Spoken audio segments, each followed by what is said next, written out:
Goeiemôre liewe luisteraars, dit is weer ek Adrian hier op Joy Radio met my program Wandel saam met Jesus.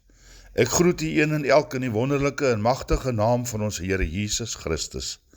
Genade, barmhartigheid en vrede vir julle van God onze Vader en die Here Jesus Christus. Amen. Ek hoop, glo en vertrou dat dit met u elkeen goed gaan. Dit is vir my 'n voorreg om weer eens Gods woord met u te deel vanuit sy heilige skrif.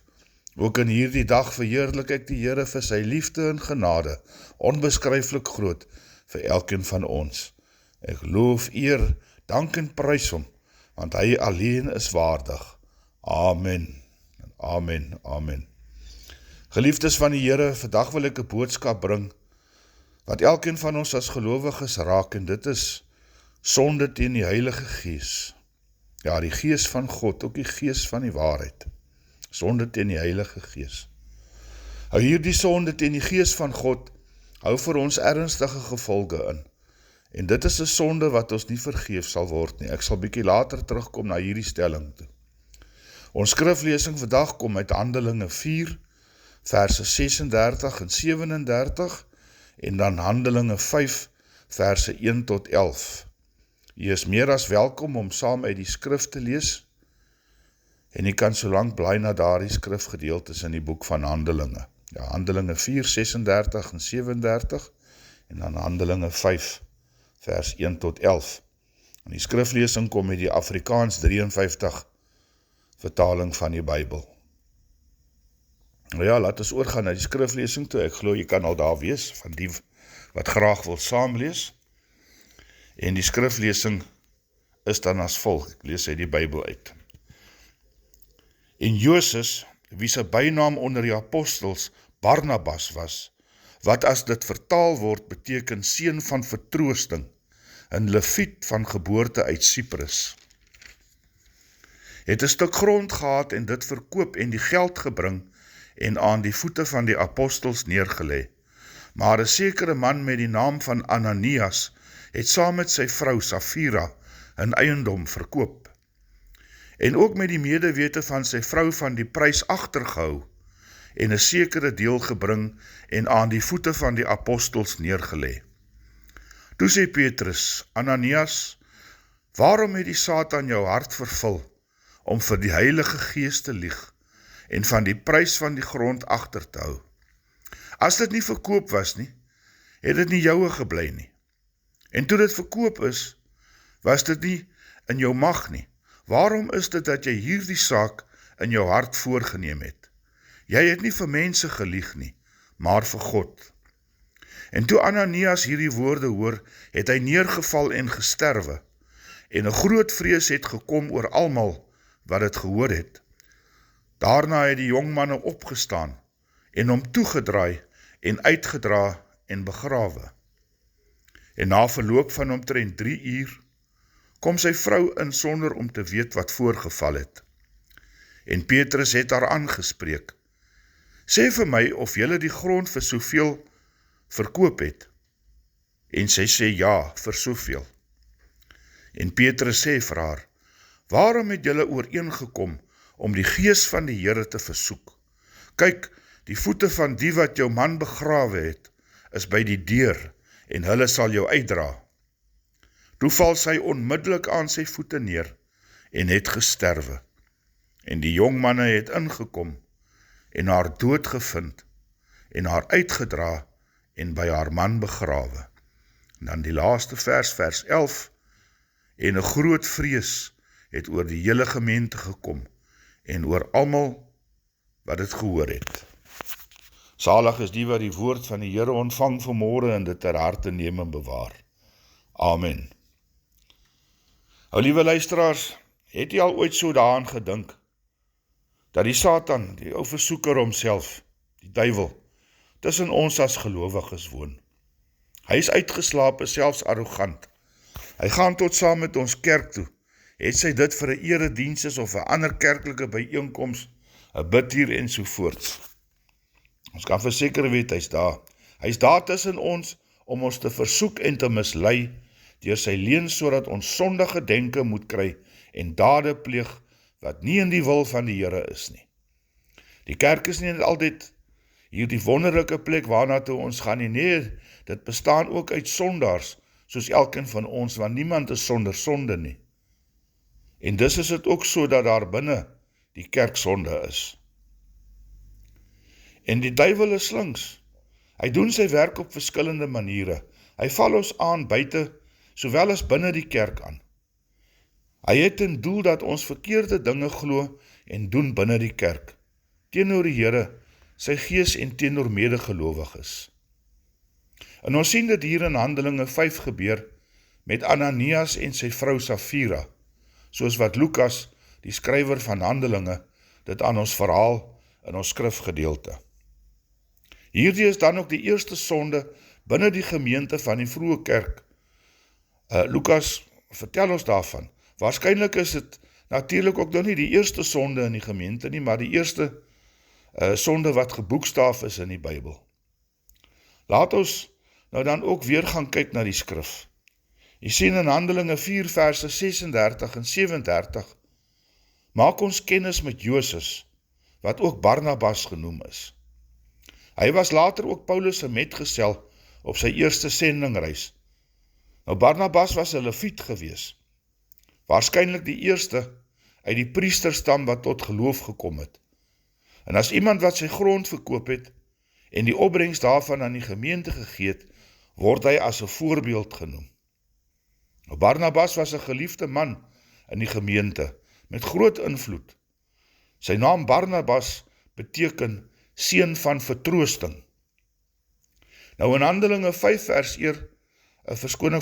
1, vertel Lukas ons van Ananias en sy vrou Safira, wie by name bekend was aan die gemeente, en dis ook welbekend was tussen hulle medegelowiges. Die Joodse naam Ananias beteken die Here is genadig of die Here antwoord. Ja, die Here is genadig of die Here antwoord. Dit is wat sy naam Ananias beteken. En hulle het same eiendom verkoop. Dis nou Ananias en sy vrou. En slegs 'n gedeelte van die opbrengs aan die gemeente gegee. Nou, Ananias het dit gedoen met Safira se medewete en goedkeuring. So beide van hulle was kop en een mis met hulle onheilsplanne. Die oorblywende deel van die opbrengs het hulle vir hulle self gehou. En wat was hulle sonde hier?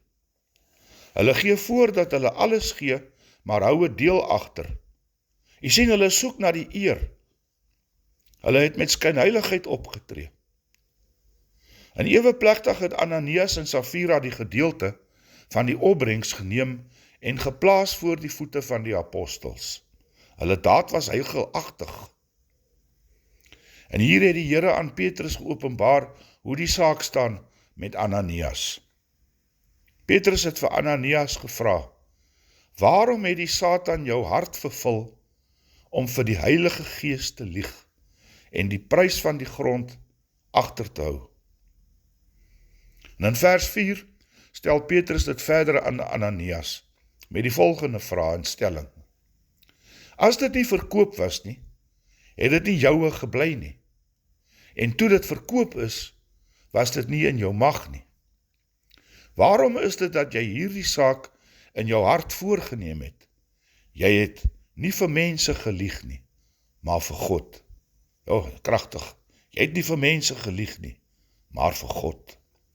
Jy sien, liewe luisteraars, hoe is die Satan? Hy wat die teenstander van Jesus Christus in sy kerk is. Hoe is hy aan die werk hierso? Kan jy sien hoe is hy aan die werk? Petrus gee tog die skuld hier aan Ananias, want hy moes die duistere werke van die Satan uit sy hart weer. Hy moes die Satan se versoeking weerstaan. En dit is presies wat u en ek ook moet doen, wanneer die versoeker ons kom versoek om verkeerd te doen. Hier kan ons ook dink aan Adam en Eva in die paradys. Aan Genesis 3. Hulle was deur die slang, die Satan homself, deur die slang was hulle versoek. En hulle was God ongehoorsaam, deur toe te gee aan die Satan, en hulle gevolg was straf gewees. Nou die Satan was ook gestraf daar, hy was ook gestraf, maar ja, dit het hom min geskeel. Hy het geslaag in sy doel met Adam en Eva. Dit was sy missie gewees, hy het geslaag in sy doel. En hoeveel keer slaag hy nie in sy versoeking met ons as mens nie. Jy sien Ananias en ook sy vrou, sy was deelagtig aan hierdie daad, het gelieg vir die Heilige Gees. Onthou, hulle was vervul met die Gees as gemeente, na die uitstorting van die Gees op Pinksterdag in Handelinge 2. Op daardie dag was daar 3000 siele wat hulle bekeer het, en gedoop is in die naam van Jesus Christus, en hulle het die gawe van die Heilige Gees ontvang. En God het elke dag bygevoeg by die getal bekeerdes, en so het die gemeente bly groei.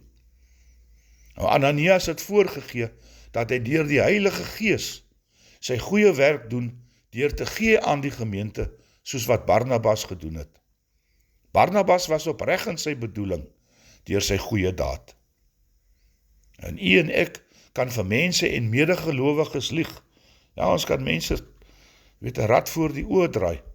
As sommige selfs met oortuiging kan ons spek skiet, sonder dat iemand dit enigstens agterkom. Maar nou hier kom die groot ding. U en ek kan nie lieg vir God nie. U en ek kan nie lieg vir God nie. Ook nie vir sy Gees nie. Jy sien, hy is die almagtige God wat alwetend is. Hy weet alles van ons af, selfs tot hoeveel hare daar op ons hoofde is. Wat ons volgende gaan sê of doen nog voordat ons dit self weet. Prys die Here daarvoor. U en ek moet oppas vir die Satan. Baie versigtig wees vir hom. Hy kom soos 'n dief in die nag en boots die werk van die Gees na, om self daardeur geëer te word. Hy is 'n bedrieër van formaat. Loop lig vir hom, liewe luisteraars. Loop lig vir hom. Hy loop soos 'n brullende leeu en kyk, waar kan hy slag, steel en verwoes? Om terug te kom na die laaste stelling in vers 4, waar Petrus dit aan Ananias stel, en ek haal aan, jy het nie vir mense gelieg nie, maar vir God. Hier blyk dit duidelik dat die Gees God self is. Jy sien, in die goddelike drie-eenheid het ons God die Vader, God die Seun en God die Heilige Gees. En is elkeen van hulle 'n persoon binne in daardie drie-eenheid. Elkeen vervul sy eie rol as persoon. Daarom dan dat Ananias direk vir God gelieg het. Mag die Here ons dan ook behoede, dat ons nooit vir hom sal lieg nie. God verdra nie hierdie sonde nie. Hy is 'n God van waarheid en geregtigheid. In Psalm 119 vers 142 lei as volg: U geregtigheid is geregtigheid tot in ewigheid, en u wet is die waarheid. Ja, u geregtigheid is geregtigheid tot in ewigheid, en u wet is die waarheid. Ware geregtigheid kom van die Here af. Gelowiges in die Here Jesus Christus, u en ek mag nooit met die Heilige Gees speel nie. Nooit. God vergewe ons sondes, maar hy spreek duidelik tot ons in Matteus 12, verse 31 en 32, wanneer hy ons vermaan met hierdie woorde.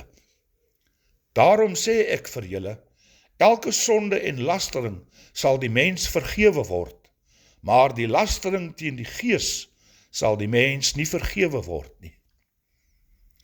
En elkeen wat 'n woord spreek teen die seun van die mens, dit sal hom vergewe word, maar elkeen wat spreek teen die Heilige Gees, dit sal hom nie vergewe word nie. In hierdie eeu en ook in die toekomende nie. Ja, in hierdie eeu en ook in die toekomende nie. Nooit nie. So sonde teen die Gees sal nie vergewe word nie. De kragtige woorde en vermaning is dit nie van ons Jesus nie. As Ananias maar net sy grond gehou het en nie verkoop het nie, sou niemand hom daarvoor verwyd het nie.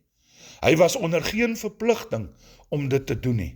U sien, net so staan u en ek ook nie onder verpligting om enige iets vir die kerk te doen of enige iets vir iemand wat ons dier te staan gaan kom nie.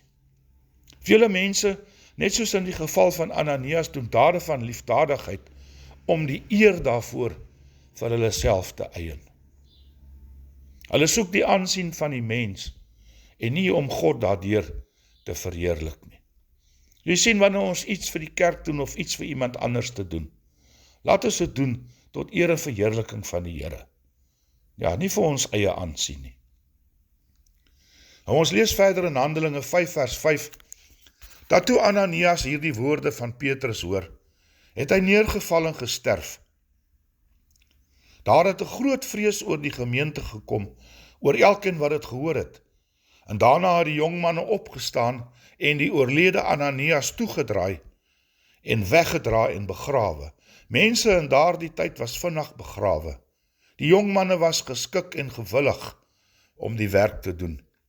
En jy sien, 'n dooie is onrein. Deuteronomium 21 vers 22 sê die skrif vir ons, en as iemand 'n sonde is, wat die doodstraf verdien, en hy gedood word, en jy hom aan 'n paal ophang, dan mag sy lijk nie aan die paal oornag hang nie, maar jy moet hom sekerlik die dag nog begrawe.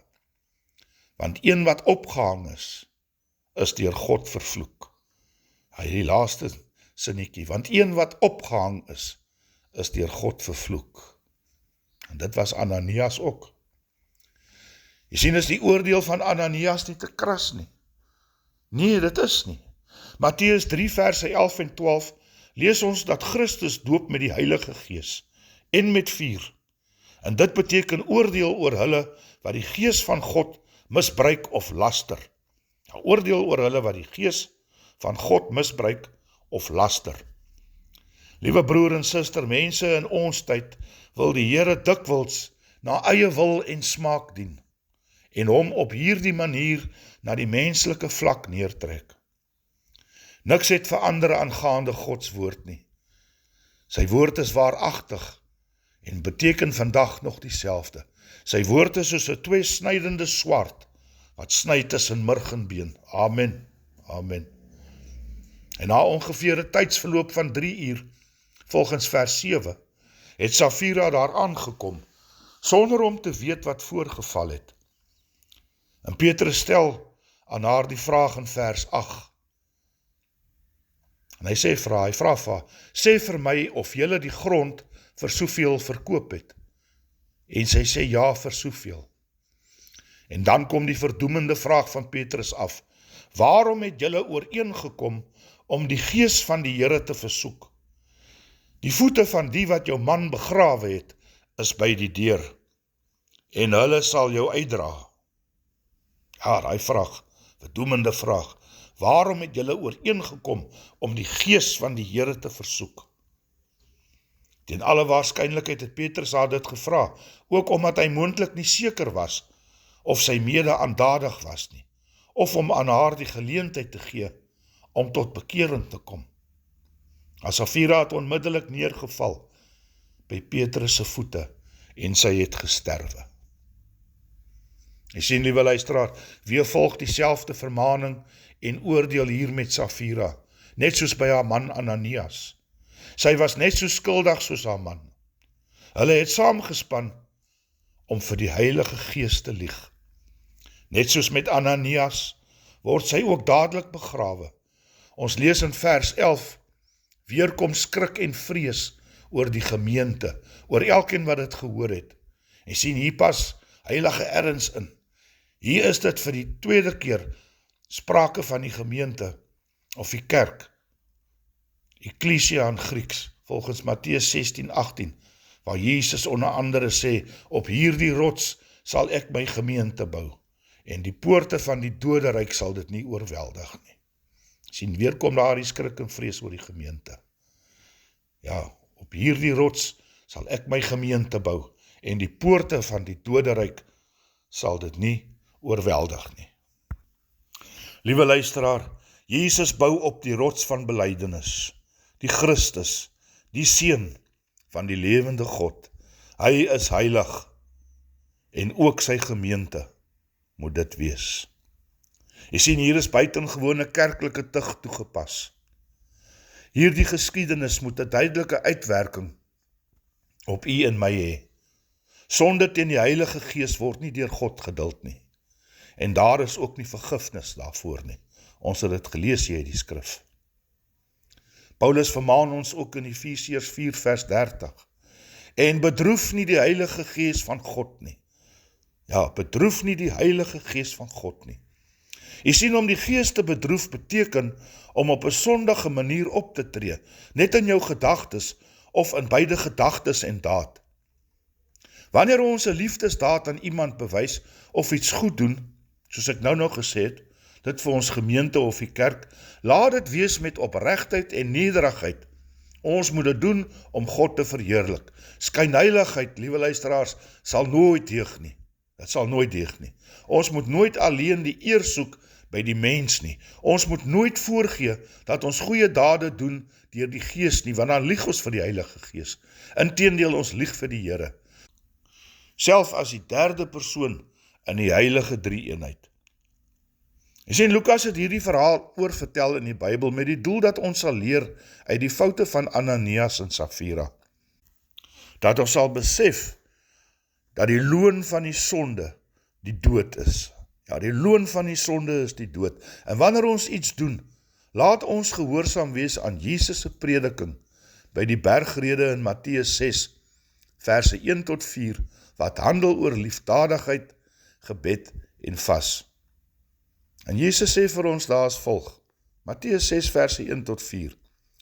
Pas op dat julle nie jul liefdadigheid voor die mense bewys om deur hulle gesien te word nie. Anders het julle geen loon by julle Vader wat in die hemele is nie. Wanneer jy dan liefdadigheid bewys, moenie 'n trompet voor jou blaas soos die geveinstes nie. In die sinagogas en op die strate doen nie, dat hulle geëer kan word nie. Voorwaar ek sê vir julle, hulle het hulle loon weg. Maar jy, as jy liefdadigheid bewys, laat jou linkerhand nie weet wat jou regterhand doen nie. Sodat jou liefdadigheid in die verborgene kan wees, en jou Vader wat in die verborgene sien, hy sal jou in die openbaar vergelde. Amen. Hier sê Jesus vir ons presies hoe moet ons dit doen.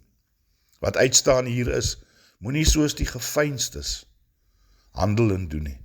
Hulle is die skynheiliges, die eersoekers en die huigelaars. U en my loon sal van God alleen wees, as ons in gehoorsaamheid handel. Is dit tog die graag wat ons van die Here wil hê nie?